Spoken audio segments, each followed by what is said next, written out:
Inquiries do not matter one iota when it comes to getting a mortgage. I know some of you have short attention spans, so I wanted to say that right away before I got too deep into the video. In 7 years in the mortgage industry, I'm not seeing one single human being denied a mortgage due to credit inquiries. It's not a thing. Do not pay folks to remove inquiries. Do not pay for whatever inquiry removal kits are. In this episode, I'm going to show you how to do it for free. Also in this episode, I'm going to show you 9 actionable steps you can take to improve your credit. And we're actually going to walk through my credit report so I can show you exactly what things look like. So let's get into it. Welcome back to House Rich, the first time homebuyer show where we help millennials figure out how in the world do I buy my first home. 9 steps to fix your credit. Let's get into it. Step number 1 is to establish a budget. For some reason, folks never talk about this. Because here's the thing. Let's say Credit Guru A removes, late payments, removes collections of stuff from your credit report. Well, what got those collections and late payments on your credit report in the first place? Was it because you couldn't afford to pay them? Maybe they're erroneous, but most likely you couldn't afford to pay them. You weren't managing your bills, you lost track of payments, and you had a late payment or collection. Well, or maybe you just had no money in order to pay the bill, and so that's why it went to collection. Well, if you don't fix the habits that caused you to get the bad credit in the first place, what have you done? You paid somebody $99 a month to fix your credit for 1 or 2 months. You'll be back in the exact same position that you were when you started. So here's my commitment to you. If you need a budgeting guide, just email me at hello@houserichshow.com and I will send you a free budgeting worksheet, no strings attached. Or let's say you have poor credit right now. Your 2 biggest components of your credit are 1, payment history, which is 35% over 192.5 points. Number 2 is utilization, which is 30%, which clocks in at 165 points. If your utilization is very, very high, there's only 3 ways to actually lower that utilization. One is to pay down your debts. Easier said than done, but you need a budget to figure out where your money is coming and going in order to pay down those debts. Number 2 is to figure out where you stand. Folks like to make fun of Credit Karma and say that it's wrong. It's not wrong, it's just a different score model. Like Credit Karma uses a Vantage score model. When you're applying for a mortgage, your lender uses a Experian score 2, TransUnion score 4, and an Equifax score 5. You can get these scores from a couple places. Identity IQ is one, and myfico.com is a place you can get those scores as well.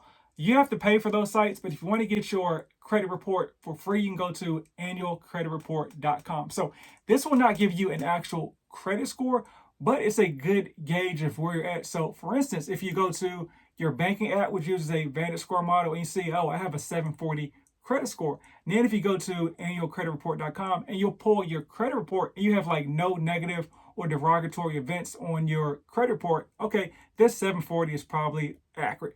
Now, if it says 740, but you go to your annualcreditreport.com and you see like a recent collection, you see a late payment, okay, this 740 credit score I'm seeing on this banking app probably is not accurate. So at that point, you may want to pay for one of the aforementioned sites to figure out exactly where you are.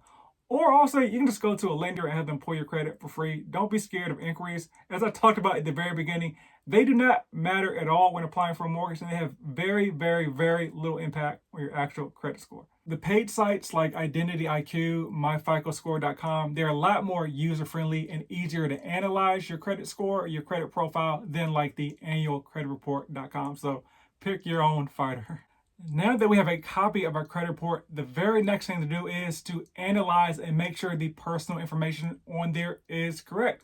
Because most likely it is not. And when I say personal information, I'm talking about like your names and address, basic stuff. If you look at my credit report, I have 7 different names listed on my credit report. I'm not Jason Bourne. I'm not doing international espionage or anything like that. I just got one name. There should not be 7 aliases for me. If you look at addresses, it's only your addresses for the last 2 years. I had 18 addresses listed on my credit report. So I own a couple properties, but I definitely do not own 18 properties. So about 15 of those are incorrect. Here's why it's very important for you to correct the personal information on your credit report. One, if you're paying somebody to do your credit, this is all they're going to do the first month anyway. So why are you paying somebody to verify what your name is? You might as well just do this yourself. Also, that erroneous information is on there because it's attached to some sort of account, right? The collection companies pay the credit repair bureaus to put information on the credit report. A very likely scenario a lot of folks run into is like with medical bills. So let's say you go to the dentist, you check out, it's like, okay, no bill, will bill your insurance. Well, let's say month 3 or 4, they talk to insurance and then finally they figure out that, hey, you owe them $174 because something wasn't covered. Now they mail that bill to your apartment. Well, let's say you moved out the apartment month number 2, so you never actually got that bill. So now you don't have the opportunity to dispute what was on the bill because it actually never reached your actual doorstep. And as the husband of a literal benefits expert, I know that medical bills are wrong all the time. My wife probably catches like 3 to 4 billing errors a year when it comes to benefits. The only reason she catches them is because she's a literal expert. And I'm pointing this out to say that your medical bills are wrong a lot of the time. But if you never received that bill, you never had the chance to look at it and analyze it, and then at least call them and say, hey, why didn't my coverage cover this $174? When I left the dentist, they said it was all good. It, in fact, may not have been all good. You never had the opportunity to dispute the bill in the first place before it went to collection, and that's not your fault. So just clean up all these old addresses and names that are attached to old bills, and that could help eliminate some of these collections and other derogatory events that are on your credit report right now. That's the easiest way to kind of get the initial stuff off your credit report. Because if Joe's medical collection is like, hey, I have a John Smith that lives at 123 Main Street and you live at 853 Secondary Street, even though you may live at 123 Main Street, they can't connect that address to you, the person. And it's their job to prove it's yours, not your job to prove that it's not yours. And so if you're not at that address and there's no address on your credit report, it's not yours as far as the credit reporting agencies are concerned. And by the way, you can contact the credit reporting agencies directly in order to correct that information with them. You need like a license, typically some sort of like bill or something, W-2, showing that you actually reside at your current address. Number 4, run to Target or your kid's bedroom and grab 3 different color markers. So now you want to go through your credit report like this. Let's say you grabbed a red, a yellow, and a blue marker. So with the red marker, you're going to go through all the line items that are just bogus. Like, hey, this is not mine. I don't know what this is. I'm 100% certain this is not mine. So line all those items through in red. Next, with the yellow marker, you're going to line through items that is like, I'm not sure what this is. It could be mine. It couldn't be mine. I really don't know. Then with the blue marker, you want to line through items that are definitely yours. Like, oh yeah, I definitely didn't pay back Chase on this credit card, or, I missed this car payment or something like that. So now every item on your credit report should either be red, yellow, or blue. Now, by the way, if you go through your credit report and there's a lot more blue on your credit report than red, the negative credit score is definitely your fault and stuff that you did. But either way, how you want to go through now and to attack these negative items is to go through the reds first and then dispute those, the yellows next, dispute those, and then the blues. If you want to, I guess you can dispute those because it's the collection company's obligation to prove that the collection is yours, not the other way around. So if they can't verify the item or something is incomplete or inaccurate, even if it is yours, honestly, they have to remove it from your credit report. And yes, we'll get into actually how to dispute those items a little bit later. Now, I'm not a fan of this step, but I do want to address it because other folks talk about it, which is freezing the account. So there's stuff like Innovis, Check Systems, LexisNexis, SageStream, etc. Here's the thing no one tells you about freezing accounts. It is a temporary fix. Like, you may get something removed because you froze like your LexisNexis. But here's the thing. You got to unfreeze it at some point. And when you unfreeze it, LexisNexis is just going to report it back to Equifax, TransUnion, and Experian. So to me, you kind of like wasted your time in doing this whole freezing process. And with like Check Systems, that's like the bank's TransUnion essentially. Well, if it's frozen, you can't get extended any credit from the bank, so you got to unfreeze it. And when it comes to just freezing like your bureaus, like TransUnion, Equifax, and Experian, your lender's just going to say unfreeze it if you want a loan. So you don't have to unfreeze it, but they don't have to give you a loan. They definitely won't give you a loan if you have any of the major bureaus frozen. Now, back to the credit report. So you've got your 3 colors on your credit report. So now you want to classify the items into different categories, like your charge-off, collections, late inquiries, because you dispute different items different ways. Here's a high-level example of disputing a collection. Check out other episodes for more detail. Step one is you're going to send your dispute letter to the collection company. Just use a plain language letter. You don't have to use any wild language. There's no actual verbiage or magical dispute letter that folks have that helps more or less. And send that to the collection company. Ask them to validate the debt they have on file for you. And you want to send that certified mail. It's a little bit more expensive, but it does two things. One, it lets the collection company know that you mean business, and it lets them know that you know that there's like a 30-day window with which they have to respond. It also gives you proof that they got the letter. Now, the collection company filed those disputes with either or maybe all three, Equifax, TransUnion, or Experience. You want to send the same dispute letter to those companies as well, saying that, hey, I don't know what this is. You know, Joe's debt collector saying that I owe them for X. It's not mine. Have them submit proof, or please remove the debt from my credit report. What this does is now Equifax, TransUnion, or Experian will send a validation letter to the collection company as well. So they get hit by you and the credit bureau. So once again, they're like, okay, we may be able to ignore this one guy, but now we're getting a request from the actual credit reporting bureau.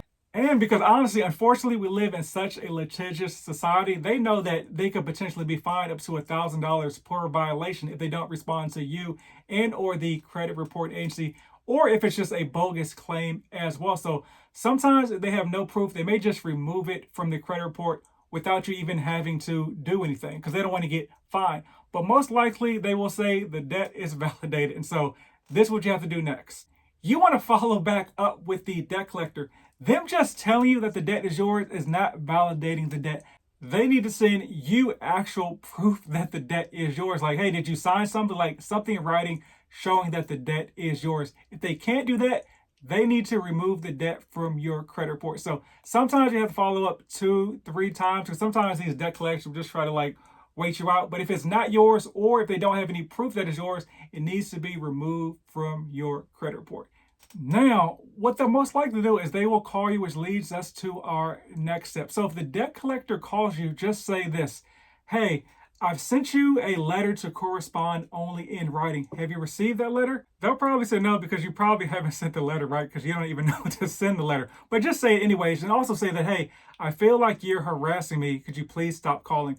Harassing is one of those trigger words, which is one of those like $1,000 fines per the Fair Debt Collection Practices Act that they know about. So harassing is kind of like a trigger word to get them to back off. But remember, they're like trained salesperson. They're trained to get you to try to like admit the debt is yours, or at least collect the debt over the phone. So don't try to do any verbal jockeying with them. Have them correspond with you via mail. But also you want to get their actual address, because you can go on the Secretary of State website to verify that they're actually licensed in order to collect debt in your state. Because sometimes they may not be, which means you can actually sue them for $1,000 a pop. And obviously they're not able to collect the debt, because if they're not licensed to do so, they can't collect the debt. But last but not least, honestly, you can talk to them over the phone if you want to, because if you're definitely sure that it's your debt and they can validate the debt is yours, or you're just like, hey, I don't need them to validate the debt. I know this is my obligation. I want to make it. You can typically negotiate a fee over the phone that is less than the collection. That's the part no one ever talks about, is you have to actually pay your debt sometimes. There's no magic wand. There's no magic letter. They can just magically get stuff removed from your credit report. If you got a $300,000 collection, they may be able to give it to you for like typically like 30% off is like the starting point. I know I've had collections and they just be like, hey, this is you, and I'd be like, yeah, I think that's mine. They're like, okay. I can't remember what the exact amount was. I think it was like $290 something. They're like, hey, if you paid $210 or $200 over the phone, we can settle this right now. And I was able to do that. I didn't even ask for like a pay for delete situation. So luckily they actually deleted when I paid. But make sure that if you are going to pay the debt, that they are actually going to delete it. Because honestly, if they don't delete it, there's literally no point of you paying off the debt, because you paying off a debt, them not deleting it, just refreshes the debt. So you've gone from like a debt that may be a $300 debt that's 2 years old to a $0 debt that's 1 month old. And believe it or not, that $0 debt that is 1 month old actually has a bigger impact on your credit report, because your credit report is just a what have you done for me lately situation. Because remember, payment history, 35% or 192.5 points of your credit report is the biggest impactor on your credit score. Almost forgot. Here's how to remove inquiries. First and foremost, you need to understand that inquiries do not really matter at all. On of the 850 points in your credit score increase, new credit are 10%. 10% of actually 550, 300 are free, comes out to 55 points. Now, let's talk about one big myth, which is, oh, don't go to the dealership and have them run your credit, 10 times. It's going to kill your credit.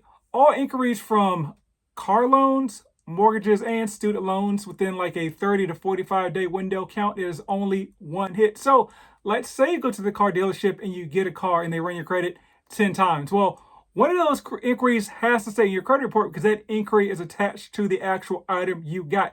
You can't remove an inquiry if you actually got financing for that item. So of the 10, at least one has to say. So they remove the 9 other inquiries. Remember, 10 counts the same as 1, so therefore 1 counts the same as 1. So they've removed 9, there's 1 left. They've done absolutely nothing for your credit.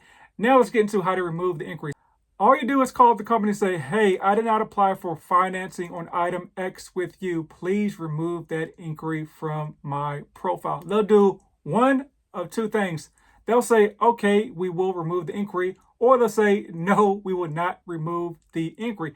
Now, if they said they won't remove the inquiry, you ask them to confirm that it was you and ask for them to present proof that it was your actual inquiry. So one of two things will happen at that point. They'll either present the proof that the inquiry was yours, which means the inquiry was yours, or they won't be able to present proof that the inquiry was yours, and you can get it removed by reaching out to TransUnion, Equifax, or Experian and having them remove the item due to lack of evidence and not being able to verify the inquiry. That is literally it. That is how the process works. There's no need to pay anybody $99, $19.99, or whatever. That's the whole inquiry process in that was about 45 seconds. So there you go. You're welcome. Tell a friend to tell a friend. Hope that helped to get you on the right track. I have a very detailed 90-minute video in the description to this episode as well, so check that out for more details. If you're in Dallas and you got your credit right, I'd love to help you buy your first, second, or third home. Or if you're in any other states, I can help connect you with a dope vetted realtor. So buy land, rumor has it, they're not making any more of it. Yeah. All right.